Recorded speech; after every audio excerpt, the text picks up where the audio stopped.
আসসালামু আলাইকুম, আশা করি সকলেই ভালো আছেন।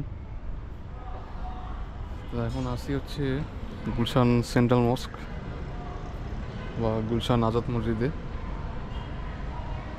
তো এই মসজিদের স্ট্রাকচার বিল্ডিং সম্পর্কে এত জানা নেই, কবে হয়েছে সেটাও আমি জানি না। মানে এক কথা বলতে গেলে ইনফরমেশন আমার কাছে কালেক্ট করা নেই, যার জন্য হচ্ছে সরি। ভালো লাগতেছে এখানে এসে, নামাজ পড়লাম। আর এখানে বারান্দায় অনেক বড় করিডোর আছে, এখানে শোয়া যায় আবার নামাজও পড়া যায়। অনেক মুসল্লি আছে এখানে শুয়ে থাকেন।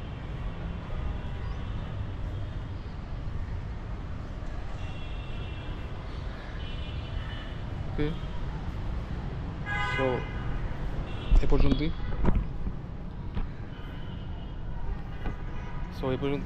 দেখা হবে আরেকদিন অন্য কোনো জায়গায়, অন্য কোনো স্পটে। আল্লাহ হাফিজ।